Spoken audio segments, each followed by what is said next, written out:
Hello दोस्तों, एक बार फिर से आपका हमारे चैनल डेली शो में बहुत बहुत स्वागत है। आज हम बात करने वाले हैं सीरियल अनुपमा के बारे में। अनुपमा सीरियल के आज के एपिसोड में आप देखेंगे कि अनुपमा की बेटी राही जब प्रेम के साथ घर लौटेगी तो बाहर खड़े वो नए घर में शिफ्ट होने की बात कर रहे होंगे। अनुपमा ये बातें सुनकर शॉक्ड रह जाएगी।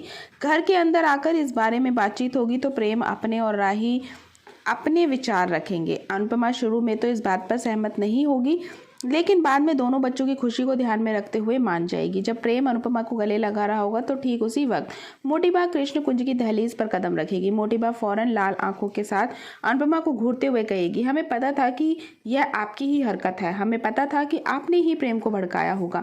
अनुपमा कुछ समझ पाए उससे पहले कि प्रेम ही जवाब दे देगा और बताएगा कि मैंने आप पर इतना भरोसा किया, मैं सिर्फ आप पर ही भरोसा करता था और आपकी वजह से ही घर वापस आया था, लेकिन आपने मुझे धोखा दिया। मोटी बात समझ जाएगी कि प्रेम को सब कुछ पता चल चुका है, लेकिन वह बैकफुट पर आने के बजाय नया पैंतरा खेलेगी। वसुंधरा कोठारी प्रेम के इस तरह बात करने और उसे घर छोड़ने के फैसले से अनुपमा को ही जिम्मेदार ठहराएगी और कहेगी कि यह आपकी ही बोली बोल रहा है।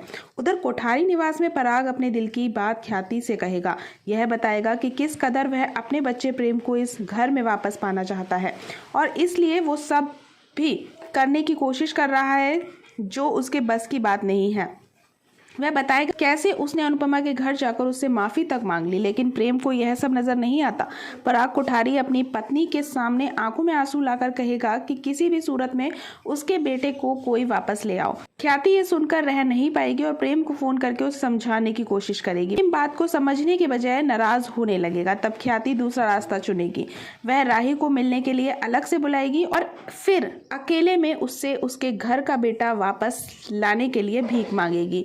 अब यहाँ राही बुरी तरह धर्म संकट में पड़ चुकी है कि वह अपने पति और परिवार की सुने या फिर ख्याति की विनती माने। आगे की अपडेट्स को जानने के लिए हमारे साथ बने रहें। हमारी वीडियो को लाइक, शेयर, सब्सक्राइब करना बिल्कुल ना भूलें।